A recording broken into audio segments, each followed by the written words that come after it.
ఏమైంది అనుకోవచ్చు మేడం? ఏ విధంగా చూడొచ్చు ఇది శ్రీవర్షితది? 10 డేస్ ఇంటి దగ్గర ఉండొచ్చింది. ఇంటి దగ్గర ఏమైందో మనకు తెలియదు కదా సార్. అసలు ఏం జరిగింది అంటే మీ దగ్గరికి వచ్చే ఏమైనా ప్రాబ్లం ఉంది మేడం చెప్పుకునే ప్రయత్నం ఏమైనా చేసిందా శ్రీవర్షిత? సార్ అలాంటిది ఏం లేదు, నార్మల్ గా ఉన్నది. అమ్మాయి మార్నింగ్ కూడా రెడీ అయింది.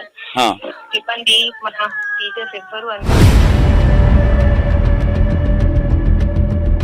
ఉంటది అంటే ఎవ్రీ హాస్టల్లో. మీ హాస్టల్లో హెల్త్ చెకప్ లెటర్ లేకుండానే తీసుకున్నారా మేడం అమ్మాయిని? సార్ ఆమె ప్రిస్క్రిప్షన్ అన్ని చూపించింది.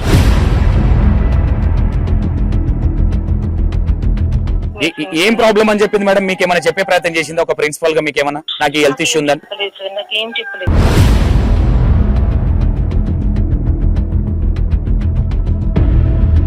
మీతోనే ఏమైనా షేర్ చేసుకునే ప్రయత్నం చేసిందా మేడం? మీతోని గానీ అక్కడ ఉన్న టీచర్స్ తోని గానీ మేడం నాకు ఇలాంటి ఒత్తిడి ఉంది. బాగుంది సార్. అసలు ఆమె నాకు కలిసిన ఎక్కడైతే హ్యాంగింగ్ చేసుకున్న ప్లేస్ ఉందో ఆ ప్లేస్ కి తీసుకోకుండా అమ్మాయిని వాళ్ళ అమ్మని వేరే రూమ్ లోకి తీసుకెళ్లి వాటర్ ఇచ్చి. సార్ నేను అమ్మాయి బాడీ దగ్గర ఉన్నాను సార్. మేడం ఇంకోటి అంటే రాంగ్ అనే వీళ్ళ పేరెంట్స్ ని ఎందుకు ఆ అమ్మాయి దగ్గరికి ఎందుకు తీసుకోలేదు? గంట సేపు ఎందుకు టైం పట్టిందని మేడం? గంట సేపు ఏం పట్టలేదు.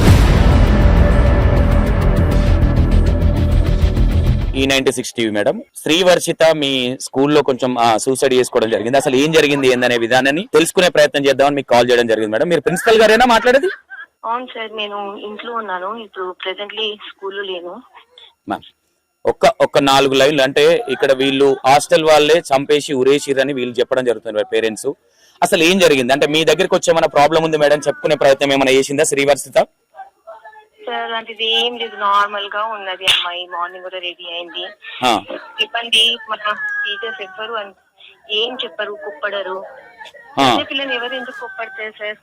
ఏమైంది అనుకోవచ్చు మేడం? ఏ విధంగా చూడొచ్చు ఇది శ్రీవర్షితది? 10 డేస్ ఇంటి దగ్గర ఉండొచ్చింది. ఇంటి దగ్గర ఏమైందో మనకు తెలియదు కదా సార్. 10 డేస్ సిక్ అయి వెళ్ళింది ఆమె స్టమక్ నైట్ పూట. ఓకే. తర్వాత అక్కడ 10 డేస్ ఉంది, నాకు ఎక్కడ ఉండబద్దు తెలియదు అన్నట్టే వచ్చింది ఆమె. అంటే మీ హాస్టల్ కి వచ్చేటప్పుడు ఒక హెల్త్ చెకప్ అనేది ఒకటి ఉంటేనే హాస్టల్ లోపలికి అలౌ చేయడం అనేది ఉంటది అంటే ఎవ్రీ హాస్టల్లో. మీ హాస్టల్లో హెల్త్ చెకప్ లెటర్ లేకుండానే తీసుకున్నారా మేడం అమ్మాయిని? సార్ ఆమె ప్రిస్క్రిప్షన్ అన్ని చూపించింది. చూపించుకుందాం మేడం అని నర్సింగ్ ఆఫీసర్ ఎగ్జామిన్ చేసినాకనే తీసుకున్నాను. ఏం ప్రాబ్లం అని చెప్పింది మేడం? మీకు ఏమైనా చెప్పే ప్రయత్నం చేసిందా ఒక ప్రిన్సిపల్ గా? మీకు ఏమైనా నాకు హెల్త్ ఇష్యూ ఉందని? నాకేం చెప్పలేదు అమ్మాయి. మరి ఏం చెప్పకుండా హెల్త్ ఇష్యూ ఉంది అక్కడ నుంచి వచ్చింది, వాళ్ళ ఇంటి దగ్గర ఏదో జరగవచ్చు, హాస్టల్లో ఏం జరగలేదు అని ఎట్లా డిక్లరేషన్ ఇస్తున్నారు మేడం మీరు?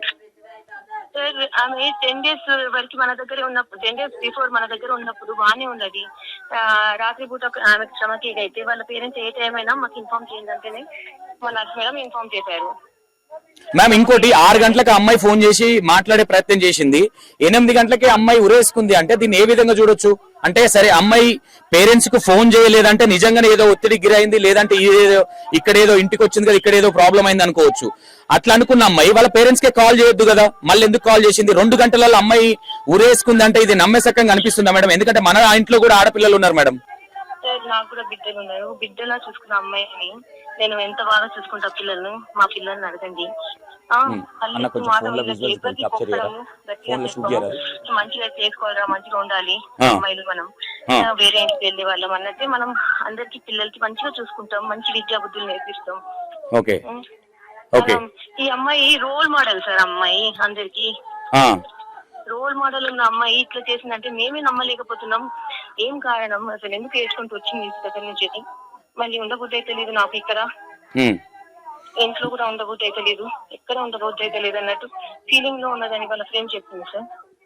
ఓకే, మీతోనే ఏమైనా షేర్ చేసుకునే ప్రయత్నం చేసిందా మేడం? మీతోని గానీ అక్కడ ఉన్న టీచర్స్ తోని గానీ మేడం నాకు ఇలాంటి ఒత్తిడి ఉంది? బాగుంది సార్. అసలు ఆమె నాకు కలిసిన నా దగ్గర నేను మంచిగా కౌన్సిల్ చేసేదాన్ని, నన్ను కలవలేదు ఆమె. అంటే ఇక్కడ డౌట్స్ ఏమొస్తున్నాయి అంటే మేడం, ఒక క్లయింట్ అంటే బాగా నంబర్ 1 గా ఉన్న స్టూడెంట్ 9th క్లాస్ లో కూడా క్లాస్ ఫస్ట్, ఆమె అంటే కలెక్టర్ గారితో కూడా ఒక మెడల్ తీసుకుంది. అంటే ఉన్న 400 మంది హాస్టల్లో 400 మంది స్టూడెంట్స్ కు ఆమె లీడర్ అని కూడా చెప్తా ఉన్నారు. ఇక్కడ ఇంత క్రెడిబిలిటీ ఉన్న అమ్మాయి ఈ రోజు అంటే అంత చిన్న విషయానికి ఏం చేయాలి? స్టమక్ పెయిన్ వల్ల సూసైడ్ చేసుకుందంటే నమ్మొచ్చు అనుకోవచ్చా మేడం? సార్ మాకు ఏం తెలియదు, ఎందుకు చేసుకున్నారు మాకే అంత చిక్కని ప్రశ్న సార్ అది. ఓకే మేడం, మీకు ఏది తెలియనప్పుడు వీళ్ళ పేరెంట్స్ వచ్చినప్పుడు మీ వాచ్మెన్ కావచ్చు వాళ్ళ అమ్మని లోపలికి పంపించి వాళ్ళ ఫాదర్ ను బయట ఉంచి నెగ్లెక్ట్ గా అంటే ఒక అమ్మాయి ప్రాణం పోయినా గానీ మీరు అంత నెగ్లెక్ట్ చేశారు మీ స్టాఫ్ అంటే ఏ విధంగా చూడొచ్చు మేడం ఇది? అంటే వాళ్ళకి ఇన్ఫర్మేషన్ చేసాము తొందరగా రండి అంటే వచ్చేసారు, వాళ్ళు దారిలోనే ఉన్నాం. వచ్చిన తర్వాత మిస్గైడ్ ఎందుకు చేయాల్సి వచ్చింది మేడం? వాళ్ళని అమ్మాయి ఎక్కడైతే సూసైడ్ హ్యాంగింగ్ చేసుకున్న ప్లేస్ ఉందో ఆ ప్లేస్ కి తీసుకోకుండా అమ్మాయిని వాళ్ళ అమ్మని వేరే రూమ్ లోకి తీసుకెళ్లి వాటర్ ఇచ్చి. సార్ నేను అమ్మాయి బాడీ దగ్గర ఉన్నాను సార్, కానిస్టేబుల్స్ ఉన్నారు, మీడియా ఉన్నారు, నేను అక్కడ ఉన్నాను సార్. వాళ్ళు లోపల వచ్చిండ్రు, ఆఫీస్ లో ఉన్నారు. వాళ్ళకి మా మేడం ఒకరు చెప్పిండ్రు జరిగిందమ్మా పరిస్థితి ఇలా అయింది అని చెప్పిండ్రు వాళ్ళకి. చెప్పంగానే వాళ్ళు కూడా వచ్చేసారు లోపల సార్. ఏం మేము మిస్గైడ్ చేయలేదు, ఆపలేదు, దాచిపెట్టలేదు, వాళ్ళకి చెప్పినాం సార్. వాళ్ళు వచ్చిండ్రు, వాళ్ళు బోర్డులో వినిపించిండ్రు. మా పరిస్థితి మేమే అంత చిక్కకుండా ఉండదు మేడం. ఇంకోటి అంటే రాంగ్ అనే వీళ్ళ పేరెంట్స్ ని ఎందుకు ఆ అమ్మాయి దగ్గరికి ఎందుకు తీసుకోలేదు? గంట సేపు ఎందుకు టైం పట్టిందా మేడం? గంట సేపు ఏం పట్టలేదు సార్, వాళ్ళు రాంగ్ అని చెప్పిండ్రు కదా సార్. వాళ్ళు వచ్చిండ్రు కదా, ఎవరు మిస్గైడ్ చేస్తారు సార్? ఎందుకు మిస్గైడ్ చేస్తారు? వాళ్ళ ఫాదర్ ని హాఫ్ అన్ అవర్ ఎందుకు బయట లేవేడాల్సినంత అవసరం ఉంది మేడం? వాళ్ళ బిడ్డ ప్రాణం లోపల ప్రాణం పోతే వాచ్మెన్ కనీసం నెగ్లెక్ట్ గా బండ్లాటి చదువుడు. ఇంకోటి ఏంటంటే మేడం, మీ హాస్టల్లో అక్కడున్న మెటీరియల్ కొంచెం బయటికి అమ్ముకుంటున్నారు, ఆ విషయాలను బయటికి ఈ అమ్మాయి తెస్తుంది. ఈ అమ్మాయి కొంచెం షార్ప్ గా సీసీ కెమెరాస్ ఉన్నాయి సార్ క్యాంపస్ లో, మొత్తం సీసీ కెమెరాస్. నేను కూడా ఎస్హెచ్ఓ మేడం చెప్పాను, మేడం ఫుటేజ్ మొత్తం తీసుకొని పెట్టుకోండి మీరు అన్నాను. మేడం కూడా పొన్నం ప్రభాకర్ గారు వస్తానన్నారు అంట దీనికి. దాని ప్రాసెస్ లోనే ఉన్నాం. ఓకే, మీరు ఇప్పుడు హాస్టల్లో ఉన్నారా మేడం? అక్కడే ఉన్నారా? నేను వచ్చే ప్రయత్నం చేస్తాను అక్కడికి. సార్ నేను ఇంటికి వచ్చాను సార్. ఇప్పుడు అక్కడికి వెళ్తే ఏం జరిగింది అంటే అక్కడ అమ్మాయి లోపల నుండి బెడి పెట్టుకుంటే డోర్లు బలగొట్టుంటాయి. ఇవన్నీ ఏమైనా మాకు చూపించే ప్రయత్నం చేస్తారా మేడం? మీరనేది నిజం అనుకుందాం, అమ్మాయికి ఏ ఒత్తిడి లేదు, ఓన్లీ స్టమక్ పెయిన్ వల్ల ఉరేసుకుందంటే ఇక్కడ విషయాలు మాత్రం నమ్మసక్కంగా లేదు. ఇంకోటి మీ హాస్టల్ సిబ్బంది కొంచెం రూడ్ బిహేవియర్ ఉంటది అనే విధంగా పేరెంట్స్ చెప్తా ఉన్నారు. ఎందుకంటే పొద్దున కాల్ చేస్తే కూడా కొంచెం ఇంకెంతసేపు మాట్లాడుతావు, దాని తర్వాత ఏ తప్పు లేనప్పుడు వాళ్ళ ఫాదర్ ఫోన్ తీసుకొని మార్నింగ్ కాల్ చేసిన ఏదైతే నంబర్స్ ఉంటాయో నంబర్లు ఎందుకు డిలీట్ చేయాల్సినంత అవసరం ఏముంది మేడం ఏ తప్పే చేయనప్పుడు? సార్ మా సిబ్బంది పరేషాన్ ఉన్నప్పుడు వాళ్ళు వాళ్ళ నంబర్ ఫోన్ ఎందుకు తీసుకుంటారు? వాళ్ళు ఎందుకు వీళ్ళకి ఫోన్ ఇస్తారు? డిలీట్ ఎందుకు చేస్తారు సార్? సీసీ కెమెరా ఫుటేజ్ ఇచ్చే ప్రయత్నం ఏమైనా చేస్తారా మేడం? చేసినా కూడా చాట్స్ మనం వినొచ్చు కదా సార్. ఓకే ఓకే, అంటే వాళ్ళకు మనకున్నంత మెచ్యూరిటీ ఉండదు కదా మేడం, నంబర్ తీయడం ఇదంతా ఉండదు కదా జరా. సార్ మేము ఎందుకు తీస్తాము, మా సిబ్బంది ఎందుకు తీస్తారు? ఎవరు ఏం చేయలేదు సార్. మీరు వచ్చి మీరు ఆ రోజు రాలేదా సార్? ఆ రోజు రాలే మేడం, అప్పుడే నిన్న ఫోన్ చేశారు నాకు, నిన్న ఈవినింగ్ ఫోన్ చేశారు. నేను ఈ రోజు ఎర్లీ మార్నింగ్ బయలుదేరడం జరిగింది 4 o'clock కి. నేను ఏమంటున్నా మేడం, మీ హాస్టల్ దగ్గర ఏం జరిగింది అనే విషయాలు బయటకు చూపించడానికి పర్మిషన్ ఇస్తారా? మాట్లాడితే కాదు సార్, నేను ఈ రోజు అయితే నేను సండే మినిస్టర్ గారు వస్తారో లేదో తెలుసుకొని నేను కూడా బయలుదేరి మేడం. నేను ఇప్పుడు వస్తున్నాను ఒక 1-2 hours. మీరేమన్నా సార్ నేను ఇంటి దగ్గర కరీంనగర్ లో ఉన్నాను సార్. నో ఇష్యూ, మీరు లేకున్నా అక్కడ కొంతమంది ఉంటారు కదా మేడం, ఎక్కడ అమ్మాయి ఎక్కడ సూసైడ్ చేసుకుంది, ఏం జరిగింది అనేది చూపించే ప్రయత్నం చేద్దాం. మనం పోలీస్ వాళ్ళ ముందు మీకు పర్మిషన్ ఇస్తాం లోపల వెళ్ళి చూడడానికి. మేడం డోర్లు వలిగినాయి మేడం, డోర్లు వలగొట్టి తీసిరా, ఏం జరిగింది మేడం లోపల మరి? సార్ నేను ఫోన్ లో మాట్లాడే అంత ఓపిక లేదు నాకు మేడం. ఇక్కడ ఒక ఆడబిడ్డ ప్రాణం పోయింది మేడం, మీరు ఓపిక గురించి మాట్లాడుతున్నారు. ఒక ఆడబిడ్డ ప్రాణం పోయింది, క్లారిటీ ఇవ్వాల్సిన బాధ్యత ఒక ప్రిన్సిపల్ గా మీ మీద ఉంది. ఫోన్లలో కాదు సార్, మీరు రండి.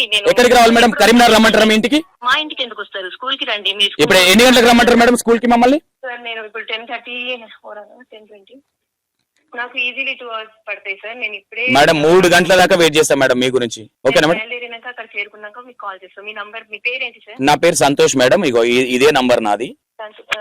ఏ న్యూస్ అన్నారు? E96 TV. E96 TV. Madam E96. Yes madam. Okay madam, వచ్చి మాట్లాడే ప్రయత్నం చేస్తాం మేడం. Thank you so much. Okay, principal గారితో మాట్లాడితే ప్రిన్సిపల్ గారు ఈ విధంగా చెప్పే ప్రయత్నం చేస్తా ఉన్నారు. ఎందుకంటే ఇవి అంటే కొన్ని క్వశ్చన్స్ వేస్తా ఉంటే తడపడతా ఉన్నారని కూడా అర్థం అవుతా ఉన్నది. అక్కడ మరి అంటే డోర్లు బలక్కుంటా సీసీ కెమెరా ఫుటేజ్ ఇద్దాం అనుకున్నాం మేము, పోలీస్ వారికి చెప్పాము అని చెప్పే ప్రయత్నం అయితే చేస్తారు. ప్రతి ఒక్కటి మీకు చూపించే ప్రయత్నం అయితే చేస్తా. ఎందుకంటే ఒక నెక్స్ట్ లెవెల్ అంటే రోల్డ్ మోడల్ గా ఉండే అమ్మాయి అని ఓన్లీ ప్రిన్సిపల్ గారే మా స్టేట్మెంట్ పాస్ చేస్తా ఉన్నారు, చెప్తా ఉన్నారు. అమ్మాయి నెక్స్ట్ లెవెల్ అమ్మాయి, ఉండే అక్కడ 400 మంది స్టూడెంట్స్ కి రోల్డ్ మోడల్ అమ్మాయి. ఆ అమ్మాయిని ఇన్స్పిరేషన్ గా తీసుకొని ఉండే పిల్లలు అందరూ. మరి అంత ఇన్స్పిరేషన్ గా ఉండే అమ్మాయిని మరి ఎవరి వల్ల చనిపోయింది, ఏం జరిగింది, పేరెంట్స్ మాత్రం వాళ్ళ హాస్టల్ సిబ్బంది మీద డౌట్స్ వస్తా ఉన్నాయి వాళ్ళకి. అక్కడికి కూడా వెళ్ళి మీకు చూపించే ప్రయత్నం చేస్తా. Right, thank you so much.